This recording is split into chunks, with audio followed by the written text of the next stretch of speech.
আজ আমি তোমাদের এক কালো মেয়ের গল্প বলছি, যাকে গায়ের রং কালো বলে বিয়ের পিঁড়ি থেকে উঠে যেতে হয়েছিল। তার পরিবর্তে তার হবু বর অন্য এক সুন্দরী মেয়েকে তার সামনেই বিয়ে করল। আর সেই লগ্নভ্রষ্টা কালো মেয়েটি কি করল জানো? আত্মহত্যা করল। জলে ডুবে মরে গেল। নাকি পুলিশ ডেকে ছেলে আর তার বাবাকে ধরিয়ে দিল। সবটাই জানো, একটু ধৈর্য ধরে চ্যানেলটাকে সাবস্ক্রাইব করো, ভিডিওতে একটা লাইক করে পুরো ভিডিওটা দেখতে থাকো। তোমাদের জন্য আজ কেরলের একটি সত্য ঘটনা অবলম্বনে তৈরি গল্পের ভিডিও দেখো ও পড়ো। রূপার জন্ম হয়েছিল এক অতি সাধারণ মধ্যবিত্ত পরিবারে। বাবা অমলচন্দ্র ছিলেন একজন কৃষক, মা কমলিনী একজন গৃহবধূ। সংসারে অভাব না থাকলেও সমাজের এক বিশেষ অভাব ছিল গায়ের রঙের সৌন্দর্য। রূপার গায়ের রং ছিল শ্যামলা, প্রায় কালোর কাছাকাছি। মা বাবা কখনো এটাকে বড় কোনো বিষয়ে ভাবেননি, কিন্তু চারপাশের লোকজন যেন তার জন্ম থেকেই বিচার করে রেখেছিল। ছোটবেলা থেকেই সে নানারকম মন্তব্য শুনত। এই মেয়েটার কি হবে? এমন রঙের মেয়ে কি ভালো পাত্র পাবে? আহারে, আমাদের গ্রামের মধ্যে তো ওই একটা রাক্ষসী জন্মেছে। এমন চেহারা তো কারো দেখিনি। এখানে তো সবাই দেখতে খুব সুন্দর, বিশেষ করে মেয়েরা। সব মেয়েরাই তো দেখতে কত সুন্দর। ওর খুড়তুতো বোন তৃণাও তো কত সুন্দর। তৃণার জন্য তো রাজপুত্র আসবে, কিন্তু রূপার কি হবে? কয়লা খনিতে কয়লা কুড়িয়ে বেড়ানো কেউ আসবে চুল্লু মদ গিলে, তার সঙ্গেই ওর বিয়ে দিতে হবে। কেউ বলল, ওরাও করবে না দিদি ওকে বিয়ে, লোকের সামনে বউ বলে বার করতে হবে তো। প্রথম প্রথম এসব শুনলে ছোট্ট রূপার কিছু বুঝতে না পারলেও বয়স বাড়ার সঙ্গে সঙ্গে সে বুঝতে শিখল, এই সমাজে মেয়েদের মূল্যায়ন করা হয় তাদের গায়ের রং দিয়ে, মনের সৌন্দর্য দিয়ে নয়। যখন তার ছোট খুড়তুতো বোন তৃণা জন্ম নেয়, তখন আত্মীয় স্বজন সবাই খুশিতে আত্মহারা হয়ে গেল। তৃণার গায়ের রং ছিল উজ্জ্বল ফর্সা, ঠিক যেন দুধে আলতা। সবাই তাকে কোলে তুলে আদর করত, গালে চুমু খেত। আর পাশেই ছোট্ট রূপা চুপচাপ দাঁড়িয়ে থাকত, কোনো আদর তাকে ছুঁয়ে যেত না। মায়েরও কষ্ট হতো। তিনি বুঝতে পারতেন, সমাজ তার একমাত্র মেয়েকে কালো বলে অবহেলা করছে। কিন্তু তার না ক্ষমতা ছিল তার মেয়েকে সুন্দরী করে তোলার, কারণ সেটা তো ভগবানের হাতে। আর তার না ছিল মানুষের দৃষ্টিভঙ্গি পাল্টানোর ক্ষমতা। তার মেয়েকে লোকেদের অবহেলা চুপ করে দেখে যাওয়া ছাড়া আর কোন উপায় থাকত না। অবশ্য মা বাবা হিসেবে তারা তাদের সমস্ত স্নেহ ভালোবাসা সবকিছু উজাড় করে মেয়েকে ভরিয়ে দিতেন। আর তাতেও লোকের চোখে দৃষ্টি কটু লাগত। এইভাবে দিন কেটে যাচ্ছিল সুখে দুঃখে। কিন্তু একদিন এখান থেকে চলে যেতে হলো, কারণ গ্রামের এই চেনা লোক আর এই অশিক্ষিত পরিবেশ তাদের কালো মেয়েকে মানুষ হতে দেবে না। ভাবল শহরে চলে যাব। সেখানে লোকেরা শিক্ষিত, আর কত রকম লোক থাকে, কত জায়গার লোক থাকে। সবাই তো বাইরের লোক, কেউ তো কাকেও চেনে না। এই মনে করে তারা গ্রাম ছেড়ে শহরে যাওয়ার ব্যাপারে স্থির করে নিল। শহরে কত জায়গার কত লোক থাকে, আর তারা সব শিক্ষিত। তাদের সঙ্গেই মিলেমিশে থাকবে। ওখানে মানুষের গায়ের রং নিয়ে কেউ মাথা ঘামায় না। তারা গ্রাম ছেড়ে শহরে চলে গেল। গ্রামে বসে থাকলেও যেমন এই কষ্টগুলো সহ্য করা যেত না, তেমনি শহরে আসার পর তা আরও প্রকট হয়ে উঠল। রূপার বাবা শহরে তাদের ব্যবসা বাড়ানোর জন্য ব্যবসা শুরু করে দিলেন। শহরে এসে তারা এক নতুন বাস্তবতার মুখোমুখি হলো, এখানে চেহারা আর পোশাকই যেন মানুষের পরিচয়।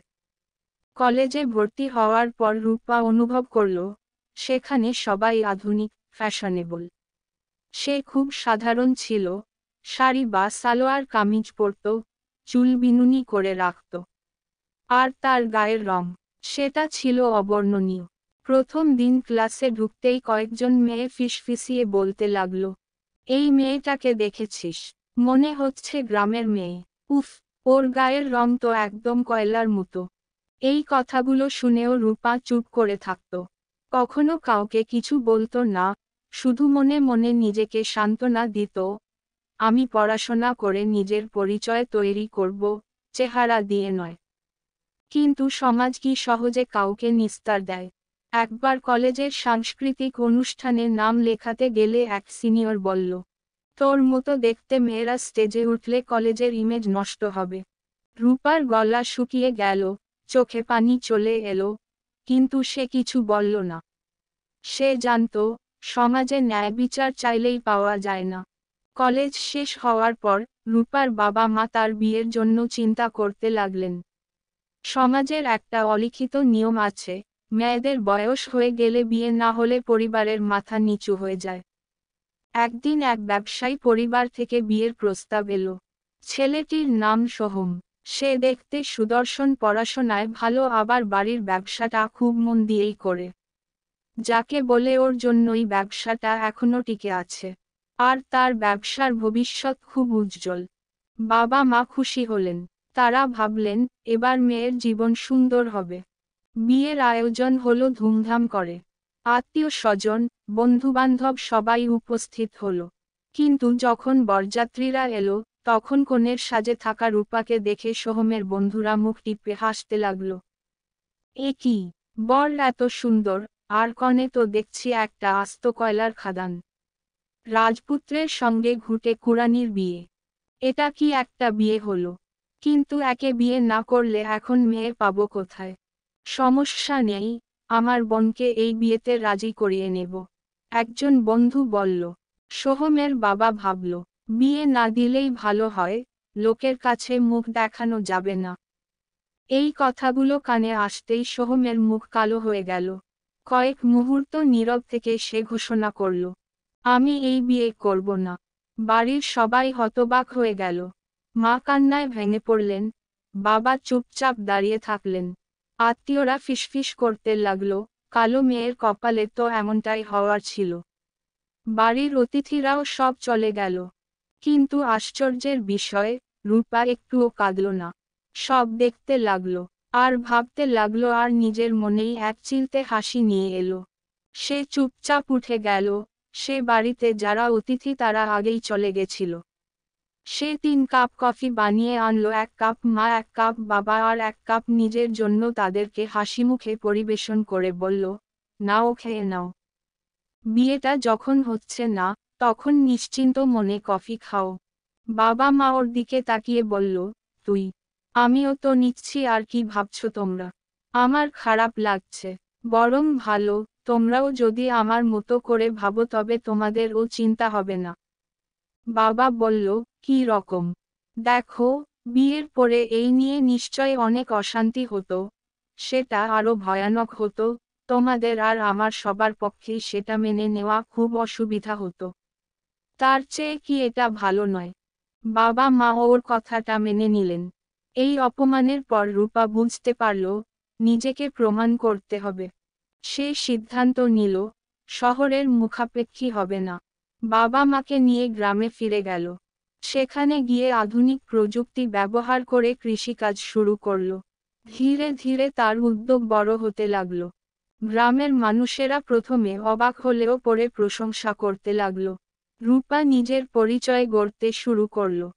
একদিন রূপা লঞ্চ নিয়ে নদীতে ঘুরছিল। হঠাৎ দেখল, একজন লোক পানিতে ভেসে যাচ্ছে। সে এক মুহূর্ত দেরি না করে ঝাঁপিয়ে পড়ল এবং অনেক কষ্টে লোকটিকে তীরে তুলল। কিন্তু লোকটির মুখ দেখেই সে হতবাক হয়ে গেল, এ তো সেই সোহম। সোহম তখন অচেতন ছিল। তার মাথায় আঘাত ছিল। চিকিৎসার পর সে সুস্থ হয়ে উঠল। সে জিজ্ঞেস করল, আর আমার স্ত্রী সোমা কোথায়?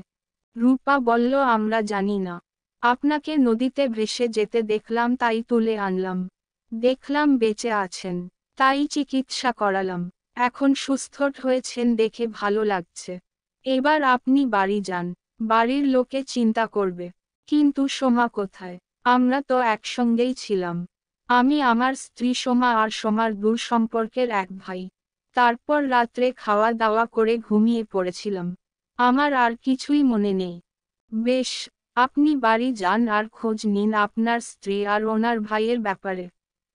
হ্যাঁ, তাই তো, বলে সে বাড়ির উদ্দেশ্যে রওনা হলো। কিন্তু সেখানে গিয়ে যা জানতে পারল তাতে তার মাথা খারাপ হয়ে গেল। স্ত্রী সোমা দিব্যি বেঁচে আছে। বেঁচে আছে তার তথাকথিত ভাইও, কিন্তু বেঁচে নেই কেবল তার নিজের বৃদ্ধ বাবা। মা আগেই গত হয়েছিলেন। সব সত্যি জানার চেষ্টা করল সোহম। প্রাইভেট গোয়েন্দা লাগালো। জানতে পারল যে সেদিন রাতে স্ত্রী সোমা আর তার তথাকথিত ভাই, যে কিনা আসলে তার প্রেমিক ছিল, তার দুজনে মিলে খাবারের সঙ্গে ঘুমের ওষুধ খাইয়ে দিয়েছিল সোহমকে। আর মাথায় মেরেছিল একটা মোটা রড দিয়ে। ও যখন অজ্ঞান হয়ে যায়, সোমারা ওকে মৃত মনে করে নদীতে ফেলে দিয়ে চলে যায় বাড়িতে। আর একদিন তারা দুজনে মিলে সোহমের বৃদ্ধ বাবাকেও মেরে ফেলে। আর সমস্ত ঘর বাড়ি ব্যবসা সব নিজের দখলে নেয়। সোহম তখন পুলিশ ডাকে আর উপযুক্ত প্রমাণ দেখিয়ে ওদের জেলে পাঠিয়ে দিল। আর একদিন সে রূপার কাছে ফিরে এলো। আর বিয়ের প্রস্তাব দিল। কিন্তু জানতে পারল যে রূপাই হলো সেই মেয়ে, যে মেয়েকে সে কালো বলে একদিন বিয়ের মণ্ডপে ফেলে চলে গেছিল। অসংখ্য লোকের সামনে সোহম তাকে অপমানিত করেছিল, আর সেই তার জীবন বাঁচিয়েছে। তখন সে নিজেকে দোষী মনে করতে লাগল। বলল, আমি অন্যায় করেছি। আমি বুঝতে পারিনি সৌন্দর্য শুধু বাইরের নয়, ভিতরেও থাকতে হয়। তুমি এত ভালো, অথচ আমি তোমাকে বুঝিনি। আমি তোমাকে বিয়ে করতে চাই। রূপা মৃদু হেসে বলল, যারা মেয়েদের রূপ দেখে বিয়ে করতে চায়, তাদের জন্য আমি কোনো অপশন নই। আমি নিজের পরিচয়ে গর্বিত, এবং এখন আমার জীবনে বিয়ের প্রয়োজন নেই। তুমি ফিরে যাও। সোহম কিছু বলার ভাষা পেল না। মাথা নিচু করে ফিরে গেল।